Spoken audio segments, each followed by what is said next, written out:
All right, I am here with Jeremy Pope, the Pope of Loans. Hey, Jeremy. Hi, Jennifer. How are you today? I'm great. How are you? I'm good. I'm good. Thank you. Good. And Jeremy's with PRMG, and it is one of our preferred lenders. Now, Jeremy, the big question is, like right now, all of our listings are getting a lot of offers. We're in multiple offers. But when Of I'm course. looking at these like pre-approval or pre-qualifications or like whatever, like what's the difference between pre-qual and pre-approved? There is a huge difference between the two. Okay. But in our industry, I tend to find that the words are used interchangeably as if they are the exact same thing. Right. You won't hear people really say pre-qualified too much. At least I don't. You may have a different experience. Everybody's talking about pre-approved, but most of the people that are saying pre-approved, they're really not. They're really not. Well, like, what do you mean? Because I notice, like, when I read the letters, it's like they maybe have pulled credit. I don't know, like, explain the difference. Because one of them I know is a lot more like somebody like that will be giving the money or approving the money has looked at it. That's what I need to know. Which one's that? Gotcha. That's the good one, of course. Yeah. So in either scenario, credit needs to be pulled. I have no idea how you tell anybody that they are remotely even close to buying or not close to buying if you haven't looked at their credit report. I think they called it 2006, 2007. They called it the, what is it? The loans where if you fogged a mirror, you'd get a loan. I refer to them as ninja loans. Ninja loans. No income, no job or assets. Okay. You didn't verify anything, so you're correct. Breathe heavy into the phone. Okay, you're alive. You can have a loan. Yeah. Bad news. Not today. Bad news. No, that doesn't happen today. So in either scenario, credit needs to be looked at because that is obviously a huge piece of the puzzle. Okay. When we're talking about pre-qualified, I think that is mostly what's going on in the industry, and it's being called pre-approved, but it's really not. Pre-qualified is, hey, Mr. and Mrs. Borrower, we pulled credit, that looks good. Let me have some pay stubs, some W-2s, and some bank statements. Work up some calculations, enter it into the file, run it through the automated underwriting systems, and okay, you're approved. You're good. You're good. Okay. That for the most part is going to work out, but there are situations where it's not because the decision maker, the underwriter, didn't look at it. It's the loan officer. So what you are gambling on in this case is the skill set of that individual loan officer. Some should be able to pre-qualify and 99 loans out of 100 close. Because they know what the underwriters are looking for? Yes, because, a good loan officer should be trained to kind of pre-underwrite a file. Okay. And then know when a wacky situation is brought up that they should stop, not pre-approve anybody or pre-qualify them and have it looked at by the underwriter to get that kind of final blessing on it, right? Okay. So that would be the pre-approved then. Pre-approved is when the underwriter is looking at it. Okay. And pre-qualified is when the loan officer is looking at it, maybe with a processor or something, maybe their sales manager, but it's not coming from the horse's mouth, which is the underwriter who's going to make the final call anyway. So yes, that's with it being so busy with the mortgage business right now, I doubt a lot of true pre-approvals are actually really happening. And also, a lot of people are very anxious to get out there and go home shopping. Right. I think now, it would take a couple days, maybe even a week for an underwriter to be able to go through that loan because there's no property address yet, right? So they would have to touch it again? Yes. So what they do is they're going to sign off on the assets and the income and work history and that kind of stuff.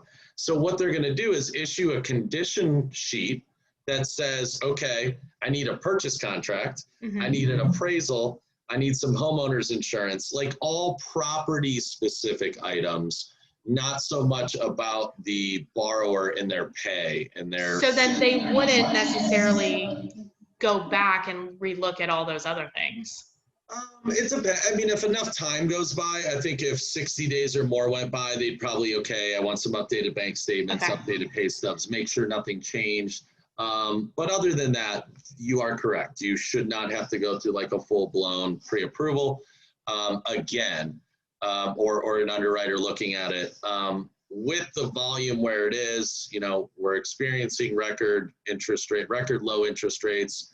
People are buying houses, everybody's refining. So I know there's some banks, I'm not going to mention names, but I know there's some banks that have strictly said, until there is a property address, our underwriters are not taking their time to look at this. We don't have. Yeah, but then we are taking our time to go show them properties, and you haven't even told us if they can actually buy one. That's true. That's true. That's true. Well, Yeah. Jeremy, fix it. It'll get back to where the every bank should be allowing these TBD approvals. When I say TBD, the property address is to be determined. Okay. I think we'll all get there again. We're still doing them. It's just not something that's turned over right away. So if the client wants to go, you know, home shopping with you tomorrow, to get a pre-approval is next to impossible.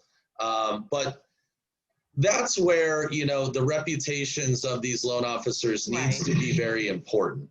Like that once our reputation, me and you as a real estate agent, once that is tarnished in the industry, you can pretty much hang it up and forget it. No, that makes sense. Well, I know in the past too, we've, because this is really true for the buyers and the seller side, right? Like if the seller has a lot of offers coming in, we want to look at these letters and say, you know what, who checked these things? Like, was it an underwriter or was it, and I think you're right, they probably interchanged the language. So it's probably really more about like actually reading what it says that they did. Yes. And then for the buyers, hey, I'm happy to like show you homes, but like, are you really approved? Yes. You know, the problem, I don't know how a buyer accurately answers that question. The best advice I could give you is, as a real estate agent, would be to, you know, look at the bank on the other side, think about your past experiences. Look at the loan officer on the other side, think about past experiences. Maybe even call them directly. Hey, is this a pre-qualification or is this a pre-approval? I do usually call and then use my judgment if they're like, if it's somebody I don't know, or I recommend like, hey, why don't we get like a second look or something like that. Just to be sure, because we don't want to, I mean, from a buyer's side, we don't want to fall in love with a property that you can't have. It's like looking for puppies and pretending like you're not going to take one home. Like you're taking one home, you know? Yes, very true. But don't you have something that you're working on to like kind of alleviate this fear of buy? Because so many deals go bad because of financing. So don't you have something that you're working on? Give us a little teaser, Jeremy. I am. Thank you. I don't have a rollout date yet. I'm hoping in the next 60 days. And you hit the nail on the head. There is such low inventory and so many buyers, low supply, high demand. You're getting into multiple offers. So how do we not only if you're on the seller side, we can put you at ease a little bit with what we're presenting. And if you're on the buyer side, how do we give you the leg up to beat out everybody else? Right. Like shorten the process too, right? Right. So you have all these people out there that are putting things in writing. These banks are saying this, they're saying that. I don't see anybody putting their money where their mouth is though, at all. So I'm going to put together something that is, now it has to be a true pre-approval. I almost did it right. You don't even know. Oh my gosh, pre-approval. So an underwriter is looking at it. It's going to take a little bit of time to get the letter, not as quick as just me looking at it and using my judgment and saying they're pre-qualified. A little bit of time. I think it's worth it though. We're going to collect pay stubs, bank statements, W-2s, tax returns if they're self-employed, have the underwriter look at it. And if it goes down for one of those reasons, the financing falls apart for one of those reasons, which it shouldn't because we looked at it. Right. I will issue a certificate that comes along with the pre-approval.